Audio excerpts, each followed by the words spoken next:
ज़िंदगी कितने हसीन ख्वाब दिखाती है, फूलों से महकते ख्वाब, शबनम से जगमगाते ख्वाब। और फिर कभी यूँ भी होता है कि उन ख्वाबों में हम कहीं खो से जाते हैं, कभी फंस जाते हैं, कभी निकल आते हैं। और ख्वाबों की इन्हीं कहानियों में मैं आपका होस्ट फ़हद मुग़ल लेकर आया हूँ, आम आदमी। हमारे साथ टेक्निकल टीम में स्टैस हैं और इस प्रोग्राम को आपके लिए लेकर आए हैं ड्रीम्स अनलिमिटेड और हमारे को प्रोड्यूसर शिराज खान साहब। तो प्रोग्राम स्टार्ट करते हैं और आज के हमारे होस्ट हैं मोहम्मद रज़ाक साहब। अस्सलाम वालेकुम। वालेकुम अस्सलाम। रज़ाक साहब, पहले तो हम आपके नाम से स्टार्ट करते हैं। आपका नाम मोहम्मद रज़ाक है, तो ये अब्दुल रज़ाक क्यों नहीं है और क्या वजह है इसकी? हाँ, टेक्निकली कुछ मीनिंग्स तो ऐसी लगती हैं कि ऐसे अब्दुल रज़ाक होना चाहिए, लेकिन ना, बुज़ुर्ग सादे लोग थे जो उन्होंने रख दिया सो रख दिया। तो लेकिन बहुत तहकीक के बाद मुझे पता चला कि इसमें मीनिंग के लिहाज से इतना कुछ गलत भी नहीं है। अच्छा, तो कोई ख़ास टेक्निकल वजह नहीं है, बस बोर्डों ने रख दिया सो रख दिया। ठीक है। तो शुरू से बात करते हैं। ज़ाहिर है अब आप कनाडा में एडमिंटन में रह रहे हैं, तो शुरू से बात करते हैं कि ओरिजिनली कहाँ से हैं आप, और दूसरा ये कि आप, मैंने सुना है कि पंजाबी और सिंधी ज़बान दोनों ही बहुत अच्छी बोलते हैं, तो इसकी क्या वजह है? तो अपना थोड़ा बैकग्राउंड बताइए, शुरू से लेके चलिए हमें। मेरी पैदाइश एक्चुअली सिंध के एक जियोग्राफिकली वो सिंध का वो पार्ट है जो बलूचिस्तान से मिलता है जी। मेरी मदर टंग और फादर टंग दोनों पंजाबी थी। पैदाइश मेरी सिंध में हुई। दोस्त अहबाब, स्कूल के दोस्त सब वगैरह वो सिंधी ही बात करते थे, तो वहाँ से सिंधी मैक्सिमम वक्त जो है हमारा, ज़्यादातर वक्त जो है ना सिंधी बोलने में लगता था। तो सिंधी का आ जाना फितरी था। पंजाबी क्योंकि मदर टंग थी और क्योंकि हमारा इलाका बलूचिस्तान से करीबी लगता था और वहाँ की लैंग्वेज सिराइकी थी, तो इस तरह से मुझे सिर्फ उर्दू और पंजाबी सिंधी ही नहीं बल्कि मुझे सिराइकी भी आती है। अच्छा, ज़बरदस्त। तो घर पे कैसा माहौल था? वालिद साहब क्या करते थे? बचपन के बारे में कुछ बताइए। अब्बू बेसिकली एक्स आर्मी के सिपाही थे जी। इंडिया से जब माइग्रेट हुए, तो जैसे कि आम स्टोरियाँ होती हैं, बहुत कुछ उनके हाथ में नहीं था। जी जी। तो उन्होंने बड़ा बुनियादी एक लेवल से उन्होंने स्टार्ट किया। तो अब्बू एक मज़दूरी ही कह लें आप, वो एक्चुअली बिस्किट बेचते थे और बड़ा सख्त काम करते थे। तो हालात कुछ इस किस्म के थे कि बस एक गुज़र बसर हो जाता था। इर्द गिर्द दोस्तों को और मोहल्ले वालों को कभी कभी देख के थोड़ा सा हसरत का गुमान गुज़रता था, लेकिन अल्लाह का शुक्र है उस पर काबू पा लेता था, क्योंकि घर का जो माहौल था, बहन भाई माँ बाप सब में मोहब्बत थी और बड़ा एक हंसी खुशी एक माहौल था जो आज के दिनों में हम महसूस शायद कहानियों में सुनते होंगे लेकिन महसूस नहीं कर सकते। साथ बैठ कर के लूडो खेलना और एक दूसरे से गपशप लड़ाना, बहन भाई माँ बाप सब मिल कर के, वो आजकल के दौर में एक ख्वाब सा है, ड्रीम सा है। बड़ा खुशगवार माहौल था, बहुत अच्छा माहौल था। हाँ, लेकिन गुर्बत के दिन थे। अच्छा, ठीक। आपने पढ़ाई के लिए बहुत जद्दोजहद की और शुरू में आपके घर में बिजली भी नहीं थी, तो ये कहानी थोड़ी बताएं हमें कि पढ़ाई के लिए आपको क्या क्या करना पड़ा और घर में बिजली नहीं थी तो मतलब किस तरह रहते थे और फिर बिजली कैसे लगी, ये भी बताइए। हाँ, ये वाकई एक बड़ा अजीब एक वाक़या था। मुझे अच्छी तरह याद है कि 1973 में जब मैंने बिजली के मीटर के लिए अप्लाई करने के लिए एक एप्लीकेशन लिखवाने के लिए गया, एक वहाँ एक अर्ज़ी नवीस होते थे हमारे, और जब मैंने अपनी उससे एड्रेस लिखवाई तो वो थोड़ा सा हैरान हुआ। कहता, तुम्हारा मतलब है कि तुम शहर में ही रहते हो? मैंने कहा हाँ। और तुम ये कह रहे हो कि तुम्हारे यहाँ बिजली नहीं थी? मैंने कहा जी मेरे यहाँ बिजली नहीं है। कहते नहीं, ये नहीं हो सकता, क्योंकि वो अच्छा खासा बड़ा शहर था और मेरा घर इर्द गिर्द हमारे जितने भी घर थे वो सब पुख्ता घर थे, अच्छे घर थे, और बिजली का ना होना तो कोई तसव्वुर ही नहीं था। और ये हकीकत है। तो पढ़ने का मुझे बहुत ज़्यादा शौक़ था और अकलौती औलाद होने की वजह से वालिदैन बहुत ख़याल भी रखते थे। अक्सर औक़ात में अगर रात के वक्त में मैं लालटेन जला के और एक लकड़ी की एक छोटी सी तख्ती उस पे बिस्तर पे रख लेता था ताकि वो लालटेन गिर ना पड़े, तो उससे मैं पढ़ता था। लेकिन अब्बू जब भी उनकी आंख खुलती थी वो मुझे देखते कि ये पढ़ रहा था, वो कहता है अभी तेरी आंखें ख़राब हो जाएंगी, सो जा। तो फिर मैंने एक तरीका ढूंढा, मैंने कहा कि जब ये सो जाए ना तब मैं बाहर निकल के पढ़ लिया करूँगा। मेरे घर के बाहर ही दरवाजे के साथ ही एक पोल होता था इलेक्ट्रिक का, तो मैं अक्सर औक़ात जो ना जब देखता था कि अब्बू सो गए तो बाहर निकला, किताबें ली और पोल पर जाके बैठ गया। वो स्ट्रीट लाइट के नीचे? स्ट्रीट लाइट के नीचे। अच्छा। तो वहाँ मैं बैठ के पढ़ता था। ये मैं बात बता रहा हूँ 71 72 की। सही है। और 70 71 की। तो इर्द गिर्द के लोग जब अपना कारोबार ख़त्म करके घर जा रहे होते थे, जब कभी वो मुझे देखते थे यार ये स्ट्रीट में पढ़ रहा है, तो उनको बड़ी हैरानगी होती थी। सही है। अच्छा, उस वक्त मुझे कोई फीलिंग नहीं होती कि उनकी क्या फीलिंग्स हैं, लेकिन एक चीज़ जो बाद में मैंने महसूस की वो ये कि वो लोग मेरी इज़्ज़त बहुत करते थे। मैं छोटा था लेकिन वो मेरी बहुत इज़्ज़त करते थे। सही है। उस वक्त मुझे पता नहीं था, लेकिन ये बाद में महसूस हुआ। वो उसका महसूस इस तरह से हुआ कि जब उनके अपने बेटों को ये ज़रूरत महसूस होती थी कि घर से बाहर जाना है और कोई बहाना बनाना है, तो वो अक्सर कह देते थे कि हम रज़ाक साहब के साथ थे। अच्छा। बाद में आके मुझे कान में कह देते कि यार अब्बू को बता देना कि हाँ मेरे साथ था। अच्छा। वो मेरी रिस्पेक्ट करते थे। जब उन्हें पता चलता था इनके साथ है तो फिर वो कहते कि अच्छा चलो फिर कोई बात नहीं। तो बिजली फिर आखिर लगी कैसे आपके घर में? जी, ये हुआ ऐसा था कि उन दिनों में क्लास 5th में एक बोर्ड का एग्ज़ाम होता था स्कॉलरशिप का। हाँ जी। तो मैंने क्लास 5th में वो एग्ज़ाम दिया था और उन दिनों हैदराबाद सक्खर डिवीज़न एक ही होते थे और कराची को छोड़ के पूरे सिंध में मैंने 2nd पोजीशन ली थी उसमें। अच्छा। तो क्लास 5th में तो मुझे अच्छी तरह याद है कि 1.5 साल के बाद मुझे $250 250 रुपये मुझे मिले थे और उन 250 रुपये में मैंने बिजली लगवाई थी। अच्छा। और मेरे लिए बहुत बड़ी बात थी। मुझे अच्छी तरह याद है उन दिनों आम मज़दूर की जो मज़दूरी होती थी, दिहाड़ी जो होती थी, वो 8 रुपये होती थी रोज़ की। जी जी। और मुझे 250 मिले थे। सही, समझ गया। तो मैंने न सिर्फ बिजली लगवा ली बल्कि मेरे घर में एक पंखा भी आ गया था। अच्छा, ज़बरदस्त। तो आगे चलते हैं फिर आपकी यूनिवर्सिटी की पढ़ाई, कॉलेज यूनिवर्सिटी, उसमें क्या मामलात रहे? और ज़ाहिर है कि आपकी जो फैमिली थी, मतलब आपने जैसा कि कहा कि बहुत वेल ऑफ नहीं थे, तो उसकी फिर यूनिवर्सिटी की पढ़ाई के लिए तो बहरहाल ख़र्चा चाहिए होता है, तो वो फिर कैसे हुआ ऐसे कि हमारे वहाँ इंटर के बाद एक गैप आता है, तकरीबन ऑलमोस्ट 1 साल का गैप आता था फर्दर इंजीनियरिंग की एडमिशन के लिए। इंटर में मेरी पोजीशन मेरी अच्छी आ गई थी। मेरी पोजीशन ऐसी थी कि मेरा आराम से एडमिशन, उन दिनों मुझे याद है कि 61 62 पे एडमिशन हो जाता था इंजीनियरिंग में यूनिवर्सिटीज़ में, और मेरा 68 था। तो उस पॉइंट ऑफ व्यू से मुझे कोई इशू नहीं था एडमिशन में। तो मैंने प्लान किया था, मेरे पास उन दिनों मुझे याद है मेरे पास 200 रुपये थे। तो मैंने एक दोस्त से मशवरा किया, यार मैं चाहता हूँ कि मैं अपने घर का ये पोर्शन इसको रेनोवेट करके इसको शॉप बना लूँ, ग्रॉसरी शॉप, ये स्ट्रीट ग्रॉसरी शॉप। जी। तो उसने कहा कि बहुत अच्छा आइडिया है, 1 साल है तुम्हारे पास, कुछ कर लो। तो मैंने उससे कहा लेकिन मैं कर तो लूँ, मेरे पास ओनली 200 रुपये हैं, इसमें मैं फ्रेम बनाऊंगा दुकान के, इसमें मैं सौदा डालूंगा, सब क्या करूंगा। तो वो मेरा दोस्त, उनकी फैमिली जो थी वो कारपेंटर फैमिली थी, कहता है यार तुम लकड़ी ख़रीद लो इन 200 रुपये की, फ्रेम कैसे बनेगी मुझ पे छोड़ दो। ठीक है। तो उसने मुझे हेल्प आउट किया, मैं लकड़ी लेकर आया। लकड़ी भी मैं हमारे करीबी एक शहर लाड़काना उस वक्त डिस्ट्रिक्ट होता था, वहाँ से लेकर आया, मुझे चीप पड़ी थी, वो लेकर आया, उसने फ्रेम बना के दी। इसी तरह से एक होल सेलर डीलर ने कहा कि थोड़ा सा नाम था मोहल्ले में, तो उन्होंने कहा कि डजेंट मैटर कि जी आप जितना भी आपने सामान लेना है मेरे यहाँ से ले ले, ठीक है, तो और इसमें से आप कमाते रहें, डेली बेसिस देते रहें। 1 साल मैंने वो दुकान चलाई, दुकान चल निकली।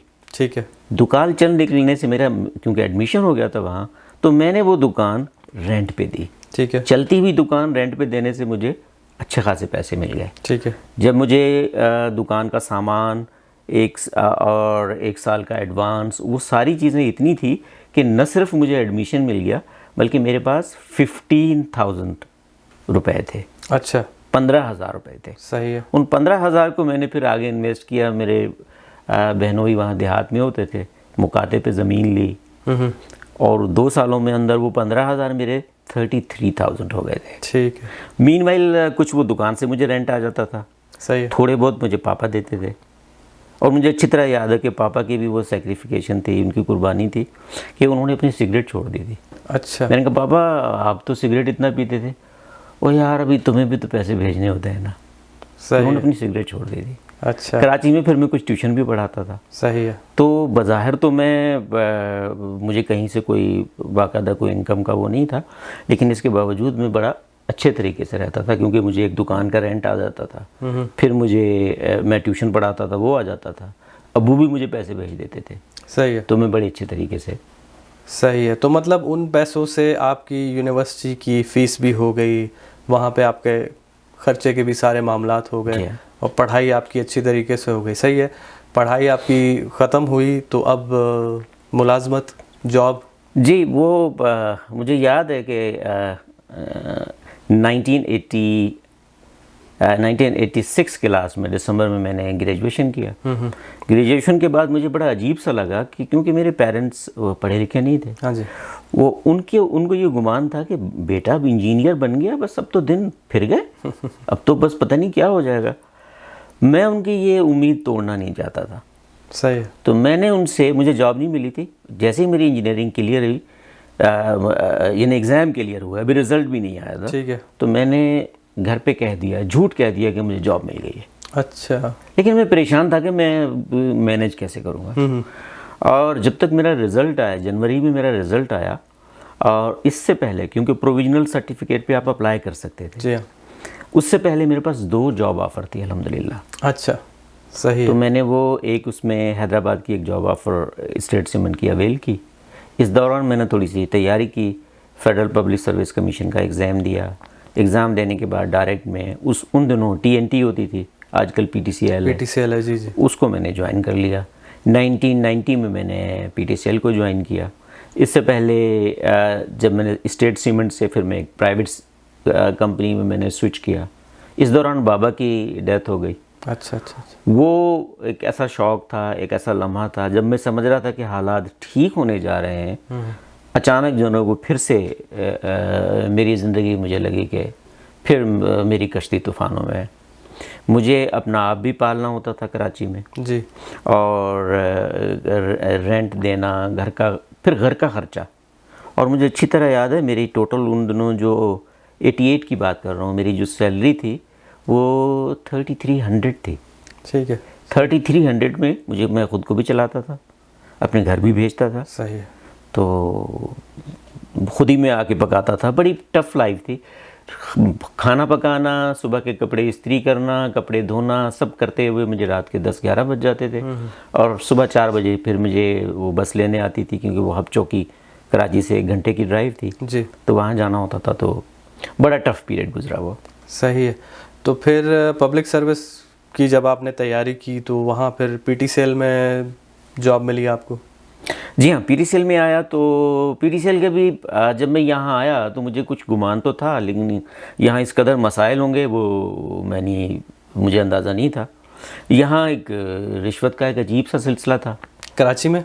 मेरी फ़र्स्ट पोस्टिंग सखर में हुई थी। अच्छा। तो तमाम अफसर उनको एक अंडरस्टूड था कि जब एक ऑफ़िसर आता है वहाँ पे तो वो एक ख़ास अमाउंट वो उसको मेंटेनेंस के मद में उस अफसर को देते हैं, और मेंटेनेंस हो या ना हो लेकिन एक ख़ास हिस्सा उसका उस अफसर को देना ज़रूरी होता है। अच्छा। अगर आपने सर्वाइव करना है। सही है। तो वो मेरे लिए बड़ा वो हैरान कुन था कि वो कहते हैं कि जी काम करो, आपसे कोई नहीं पूछेगा आप काम करो या ना करो, लेकिन ये है कि आपको इतना देना है। तो मुझे कुछ समझ में ना आया मैं क्या करूं। तो मैंने उनसे ये कह दिया कि जी मैं वैसे ही मेंटेनेंस करा लूँगा, पैसे नहीं चाहिए, आप रख लें। अच्छा। तो फिर वो उनको अजीब सा लगा। फिर उन्होंने ये किया, वो देते थे जनाब 30 to 50,000 मंथली देते थे। अच्छा। ऑफिसर्स को कि आप मेंटेनेंस करवाएं। तो जब मैंने ये कहना शुरू किया कि भाई वो तुम्हें रिबन्स चाहिए होती हैं प्रिंटर्स की, प्रिंटर की रिफ़िल करनी है, कंप्यूटर आपने सीडीज फ्लॉप, उन दिनों फ्लॉपीज़ थी, जी फ्लॉपीज़ लेनी होती हैं, कई काम है, वो कैसे मेंटेन करोगे। मैंने कहा वो जितना मेरा ख़र्चा होगा मैं आपको बिल दे दूंगा, उतना दे दिया करें। ठीक है। तो वो मैं 1200, 1300, 1400 जो महीने का ख़र्चा होता था वो उनको मैं दे के वो पैसे ले लेता था उनसे, लेकिन मैं पैसे लेना। तो अल्हम्दुलिल्लाह शक्कर का पीरियड बड़ा ठीक ठाक रहा। एक चंद ही दिनों में अल्हम्दुलिल्लाह बड़ा नाम हो गया, जनरल मैनेजर लेवल तक। वो लोग मुझ पर ट्रस्ट करते थे, मेरी बात का यकीन करते थे, और मेरी बाज़ औक़ात कई सख्त बातों को भी बड़ी नरमी से बर्दाश्त कर लेते थे। ठीक है। बड़ा अच्छा वक्त गुजरा। उसके बाद फिर मैं कराची में ट्रांसफ़र हो गया। सही है। शादी हुई और फिर तीसरी लैंग्वेज शादी मेरी सिंधी फैमिली में हुई। सिंधी फैमिली में हो गई। सही है। ठीक है। तो फिर कराची में क्या हालात रहे? आप PTCL में मतलब किस पोजीशन तक गए? कराची में जब मैं रिटायर हुआ यहाँ आने के इससे पहले तक तो मैं डायरेक्टर था। 19वें ग्रेड था मेरा। 19 ग्रेड में। जी जी। लेकिन इससे पहले मेरी जो पोजीशंस रहीं वो मैं मैनेजर एडमिन भी रहा, सीनियर मैनेजर एडमिन HR भी रहा। ठीक है। तो वो जिन दिनों में सीनियर मैनेजर एडमिन HR था, उन दिनों अगर पाकिस्तानियों की नज़र से देखा जाए तो बड़े कमाने के दिन थे। यानी एक महीने में मेरे लिए 1 मिलियन कमाना कोई बड़ी बात नहीं थी। बड़ी बात नहीं थी, क्योंकि सिर्फ 800 मिलियन का बिल तो सिर्फ लियाकत नेशनल का बनता था। अच्छा। जो कहता था कि मैं 2% देने में मुझे कोई एतराज़ नहीं है। अच्छा अच्छा अच्छा, अच्छा। उनके बिल मुझे याद है 2-2 साल पेंडिंग चल रहे थे, 12-12 महीना, 11 महीने इस तरह से पेंडिंग चल रहे थे। सही है। उन्होंने कहा कि जी आप ये पेंडिंग कम कर लें 6 महीने तक, तो हम आपको 2% देने को तैयार है। अच्छा। मैंने कहा आपकी पेंडिंग भी कम हो जाएगी। अच्छा, लियाकत इसी तरह से एक मेडिकल एक स्टोर था, उसको तो मैंने ब्लैक लिस्ट करवा दिया था, लेकिन लियाकत नेशनल को ब्लैक लिस्ट करवा के मुझे लॉस था, क्योंकि मेरे ज़्यादातर एम्प्लॉई वहीं जाते थे। अच्छा। तो मैंने कहा कि यार तुमने बात ऐसी की है कि मैं ब्लैक लिस्ट करवा सकता हूँ तुम्हें, लेकिन आइंदा ये बात ना करना। लेकिन तुम्हारी ये बात वजह है कि तुम्हारा जो गैप है बिलिंग का वो कम होना चाहिए। तो वो मैं 12 महीने से मैंने कम करके मैं 3 महीने में ले आया था। सही है। तो और मेरी फ्लीट में कोई 6-7 गाड़ियाँ होती थी, लेकिन मैं खुद मिनी बस में घर पे आता था। तो मतलब ये है कि जिस लेवल पे आप थे उस लेवल के अफसरों के डिफेंस में मकान होते थे, और आपके माशाल्लाह फैमिली थी, बच्चे थे, और आप जो है वो गुलिस्तान जौहर में अपार्टमेंट में रहते थे, और गाड़ी भी जो है आप बड़ी पुरानी सी चलाते थे। तो मतलब आपको फील नहीं होता था कि यार मतलब मैं क्यों नहीं करूं, जब सब कर रहे हैं तो? सच पूछो तो मुझे महसूस नहीं होता था, ख़ुद को मुझे महसूस नहीं होता था, क्योंकि मुझे पता था कि मैंने स्टार्ट कहाँ से लिया है। मैं एक एक स्टेप को मैं जब महसूस करता था तो मैं अल्लाह तबारक व तआला की रहमतों का मैं शुक्रगुजार होता था कि मैं जहाँ कल था वहाँ आज नहीं हूँ। लेकिन मुझे ऐसा नहीं है कि महसूस होता था। सही। मुझे अच्छी तरह याद है कि मेरी बड़ी बेटी जब मैं उसे स्कूल छोड़ने के लिए कहता था कि आओ मैं तुम्हें स्कूल छोड़ दूँ, तो कहती थी कि नहीं करीब ही तो है, मैं चली जाऊँगी। यहाँ आने के बाद वो बड़ी हुई तो एक दफ़ा डिस्कशन में उसने मुझे बताया कि पापा आपको पता है कि मैं आपके साथ गाड़ी में क्यों नहीं जाती थी? मेरी सारी फ्रेंड्स बड़ी अच्छी गाड़ियों में आती थी, और मैं जब इस गाड़ी से उतरती तो मुझे बहुत बुरा लगता था। अच्छा। मैंने कहा तुमने नहीं बताया, लेकिन मुझे उस वक्त महसूस होता था। जब कभी घूमने जाते थे किसी रिश्तेदार, मेरे बच्चे जो ना वो सारे किसी रिश्तेदार की गाड़ी में, मेरे हमजुल्फ की गाड़ी में या किसी के घर, कहते कि हम उसमें बैठेंगे। उस वक्त दिल बड़ा दुखी होता था कि अगर मेरी गाड़ी अच्छी होती तो ये ऐसा ना कहते कि आज उस गाड़ी में बैठेंगे। सही है। तो बहरहाल उस वक्त एक महसूस होता था, अदरवाइज़ महसूस नहीं होता था। हाँ, अलबत्ता एक हमारे यहाँ जनरल ट्रेंड है लोगों का कि यार वो इसी तरह से मेरा एक सुपरवाइज़र एक दफ़ा उनकी फैमिली मेरे घर पे आई, तो वो बड़ी हैरानगी से, एक लतीफ़ा ही है एक तरह से, हैरानगी से वो बेचारी थोड़ी अनपढ़ थी, तो वो अपने शौहर से कहने लगी आप तो कह रहे थे कि आपके जो बॉस हैं वो आपके बॉस हैं और अफसर हैं। तो उसने आंखों से इशारों से मना कर दिया। वो ये कहना चाह रही थी कि हमारा घर तो इनसे कहीं बड़ा है और ये आपके अफसर हैं। सही है। तो ऐसे लम्हात में कहीं कहीं महसूस होता था मुझे। सही है। लेकिन ओवरऑल मैं अपनी रब की नेमतों का शुक्रगुजार था कि जहाँ मेरी जो उन दिनों में जो मेरी आज थी वो मेरे पिछले कल से काफ़ी बेहतर थी। 250 रुपये 5वीं क्लास में स्कॉलरशिप मिली और उससे घर में बिजली लगाई। आगे चल के घर में एक दुकान लगाई और उसके पैसों से यूनिवर्सिटी का ख़र्चा निकाला। ऐसे तालीम हासिल करके पाकिस्तान टेलीकॉम में बहुत अच्छे मकाम पे पहुँचे। नाजरीन, हम बात कर रहे हैं मोहम्मद रज़ाक साहब से। रज़ाक साहब, आपके कराची में, पाकिस्तान में जो लाइफ गुजरी उस फेज़ की हमने बात कर ली। फिर आप कनाडा आए, तो अब आप हमको ये बताएं कि कनाडा कैसे आना हुआ, क्या मामलात बने, क्या असबाब बने और क्या सेक्रीफाइस करना पड़ा? बाहर आने की हमेशा से मेरी ख्वाहिश रही थी, ख़ास तौर पे जब मैं 1993 में जापान गया था जी। PTCL की तरफ से, TNT की तरफ से। तो बाहर की दुनिया को मैंने देखा, एक्सप्लोर किया, तो मुझे महसूस हुआ कि मुझे निकलना चाहिए। लेकिन मैंने उस पर ज़्यादा गौर इसलिए नहीं किया था कि मैं अपनी माँ का इकलौता बेटा था और माँ मेरे साथ थी जो बुज़ुर्ग थी जी। मैं ये अफोर्ड ही नहीं कर सकता था कि मैं अपनी माँ को तन्हा छोड़ के कहीं जाऊँ, तो मैं अप्लाई नहीं कर रहा था। मेरे कुछ दोस्त, कुछ रिश्तेदार भी हालांकि कनाडा में थे, कुछ ऑस्ट्रेलिया में थे, वो लोग मुझे पुश करते रहते थे कि अप्लाई करें। लेकिन एक मेरी ये मजबूरी थी कि फिर मैंने सोचा कि अच्छा, उन्होंने कहा कि यार बहुत दिन लगते हैं, एक साल लग जाता है, तुम अप्लाई कर दो, हालात का पता नहीं होता क्या होते हैं, कैसे होते हैं जी। मैंने कहा चलो ठीक है, मैंने खुद से अप्लाई कर दिया, किसी कंसल्टेंट के थ्रू नहीं, खुद से अप्लाई कर दिया। और अप्लाई करके मैंने छोड़ दिया। और मैं बहुत ज़्यादा मुझे वो नहीं था कि नहीं मेरा होना चाहिए, क्योंकि वो इशू था मेरी वालदा का कि मैं वालदा को छोड़ के कैसे जाऊँ। लेकिन आगे चल के ऑलमोस्ट 8 सालों के बाद मुझे एक लेटर मिला कि जी आपकी एप्लीकेशन हमने मूव कर दी थी यूके, पाकिस्तान से। हाँ जी। और वहाँ एप्लीकेशंस का प्रेशर बहुत ज़्यादा था। अगर आप अब भी ख्वाहिशमंद हैं कि आपकी एप्लीकेशन को प्रोसेस किया जाए, तो अच्छा खासा अरसा गुजर गया है, तो क्या आप इसको अपडेट करना चाहेंगे? वो भी उस वक्त भी मैं ज़रा कंफ्यूज था, तज़ब्ज़ुब का शिकार था कि मुझे क्या करना चाहिए। लेकिन कुछ वाइफ का प्रेशर था, वाइफ के रिश्तेदार यहाँ थे और आपको पता है फिर ये प्रेशर। तो मैंने कहा कि चलो ठीक है, मैं अपडेट करता हूँ। फिर मैंने अपनी एप्लीकेशन अपडेट की और 6 से 7 माह में मेरा इमिग्रेशन का हो गया। ये वो दिन थे जब कराची के हालात बहुत ही ज़्यादा ख़राब थे, बहुत खून खराबा था। और एवरेज जो मर्डर थे कराची में वो 300 से 350 हो रहे। ये जो कराची में स्ट्रीट क्राइम बहुत बढ़ गया था जिस ज़माने में, बहुत ज़्यादा बढ़ गया था। ये बात है 2012 के लास्ट की, और फिर 2013 में भी कंटिन्यूटी थी उसकी। बिल्कुल। तो अम्मी सारा दिन बोर होती थी, तो मैंने उनको टीवी अलग से उनको कमरे में रख के दिया था कि जो वो देखना चाहें देखें। सारा दिन वो ख़बरें देखती थी और उसे पता चलता रहता था। तो उसे जब पता चला कि मेरा इमिग्रेशन हो गया है, तो उसने कहा कि मैं नहीं चाहूँगी कि तुम पाकिस्तान में रुको, तुम अपने आप को और अपने बच्चों को महफूज करो और यहाँ से चले जाओ। मैं यहाँ अपना बेटी के पास रह लूँगा और तुम आते जाते रहना। उनके इसरार करने के बाद, जो मुझे तवक्का नहीं कर रहा था, मैं यहाँ आ गया। यहाँ आया तो कुछ दोस्त, कुछ अज़ीज़, उनकी बहुत अच्छी माशाल्लाह उनका साथ रहा, उनकी गाइडेंस रही, उनकी रहनुमाई रही।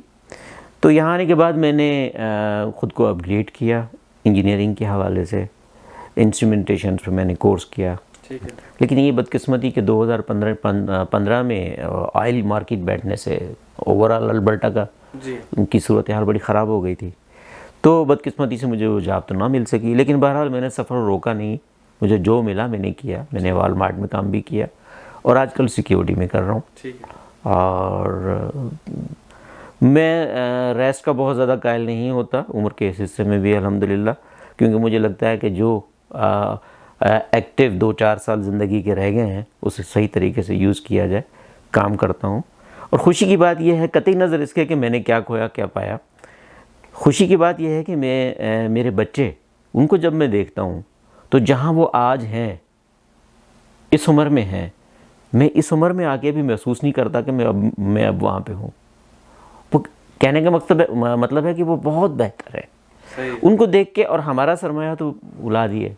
बिल्कुल। तो कनाडा बच्चों के लिए यकीन एक जन्नत की तरह है, और वो इस जन्नत से एंजॉय कर रहे हैं। उनको एंजॉय करते हुए देख के मैं भी एंजॉय कर रहा हूँ। सही है। मतलब आप एक ऐसे मरहले से गुज़रे हैं कि बचपन में इंतहाई गुर्बत देखी, लेकिन आपने इतनी मेहनत की और आज आप ने अपने लिए और ख़ास तौर पे अपने बच्चों के लिए इतना अच्छा कर दिया कि उनको अब बहुत बहुत मौक़े मुयस्सर हैं यहाँ पे आके, जो ज़ाहिर है कि उनको वहाँ पे मुयस्सर नहीं होता है। और ख़ास तौर पे जिस तरह से आप वहाँ काम कर रहे थे और सिर्फ अपनी सैलरी पे गुजारा कर रहे थे, तो इतने बच्चों को यूनिवर्सिटी में पढ़ाना भी बड़ा मुश्किल हो जाता। तो चले हरफ़ आखिर लेते हैं और ये बताइए कि अब क्या सोचते हैं? मतलब आप यहाँ आ गए हैं, एक वो ज़िंदगी थी, एक ये ज़िंदगी है, अब क्या सोचते हैं? मतलब ज़िंदगी कहाँ जा रही है, क्या खोया है, क्या पाया है?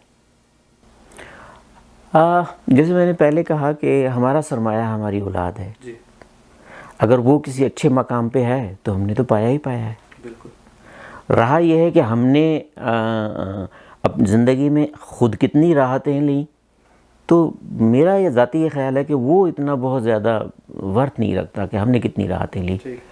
लेकिन ये बड़ी उम्र के इस हिस्से में जब हम अपने बच्चों को फलता फूलता देखते हैं, कामयाब होता हुआ देखते हैं, उस खुशी के आगे हमारी मेहनतें मानद हो जाती हैं। तो मैं ये महसूस करता हूँ कि पाया ही पाया है, खोया नहीं है। हाँ, अलबत्ता मेहनत के मामले में कभी कभार थकावट हो जाती है, क्योंकि मेहनत का सिलसिला जो मैंने शुरू किया था अल्हम्दुलिल्लाह अभी तक रुका नहीं। सही। और अल्लाह से दुआ है कि रुके भी ना। आमीन। तो काम ख़ुद अल्लाह ताला की एक नेमत है। आराम से बैठ जाना मेरे नज़दीक एक बीमारी की वजह बन सकती है, और बल्कि बीमारी है। ठीक है। तो सही है। बहुत शुक्रिया रज़ाक साहब। नाज़रीन, इसी किस्म की कहानियाँ हम आम आदमी में आपके लिए लेकर आए हैं। अगर आप किसी ऐसे शख्स को जानते हैं जिनकी ज़िंदगी इसी तरह बहुत सारी दिलचस्प वाक़यात से भरी हुई है, बहुत स्ट्रगल से भरी हुई है, तो आप हमको दिए गए ईमेल पे रब्ता कर सकते हैं और हमें बता सकते हैं, और हम फिर आपसे रब्ता करके और उन साहब से रब्ता करके उनको इस प्रोग्राम में बुलाएंगे ज़रूर। तो बहुत बहुत शुक्रिया। Thank you very much.